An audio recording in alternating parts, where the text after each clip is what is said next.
مسلط ہے اور اس نظام کو چلانے میں نظام کے چلانے والوں کا فائدہ ہے. اس نظام سے یہ مسئلے پیدا ہو رہے ہیں.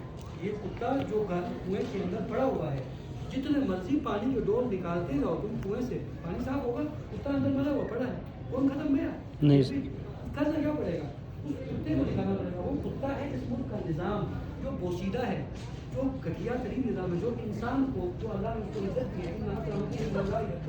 اللہ نے انسان کو کیا کیا, اکرام دیا, فرشتوں کو سامنے یہ بلند کیا نہیں کیا. اس کو جو نظام ذلیل کرے گا وہ اللہ کا دوست نظام ہے, اللہ کا دشمن نظام ہے, اللہ کا دشمن نظام ہے. یہ نظام انسان کو ذلیل کرنے والا نظام ہے. جب انسان ذلیل ہوتا ہے تو وہ اصل صاحب بنتا ہے, پھر وہ گھٹیا سے گھٹیا حرکت کرتا ہے, وہ انسانوں کو خون کرتا ہے, قتل کرتا ہے, وہ پیشوں کو بکتا ہے. تو پہلے ان کو اس معاشی جو جبل ہے, جن کے اوپر بے روزگاری, اس کے اوپر اپنے فیوچر کی انسرٹینٹی, یہ سارا اس سے پہلے ہاتھ اٹھانا پڑے گا. اور یاد رکھو اللہ تعالیٰ کے عذاب کی دو نشانیاں ہیں, خوف اور بھوک.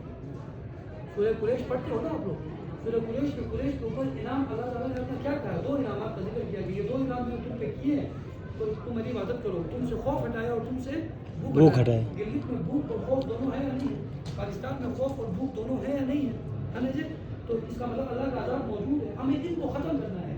بھوک ختم کرنے کا معاشی نظام ہے اور خوف ختم کرنے کا سیاسی نظام ہے. کیا ہمارا سیاسی نظام اور ہمارا معاشی نظام بھوک کو ختم کرنے اور امن و امان دینے کے لیے بنایا گیا تھا؟ انگریز نے اس لیے بنایا تھا نہیں.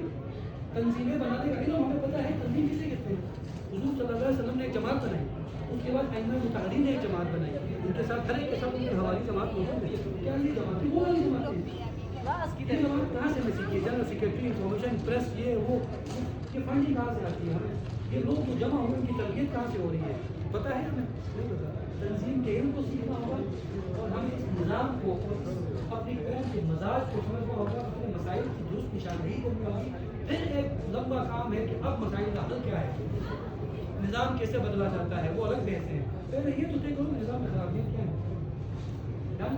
یہ کردار ادا کر سکتا ہے, یعنی اس وقت اطلاع کرے, پڑھنا شروع کرے, مطالعہ کرنا شروع کرے, بیٹھ کے ضابطے بھی پڑھو, اس کو نعرے کو دیے 70 سال ہوئی ہو, کس میں مذہب چلتی ہوئی سنے کر کے کوئی طریقے چلائی, اس کے اندر ہم سے بڑے علماء, بڑے مدرس کارکنان شہید ہوئے گئے, کوئی نتیجہ نہیں نکلا, بلکہ حالات پہ زیادہ خراب.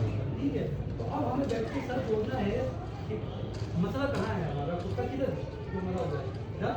آگے کوئی سوال ہو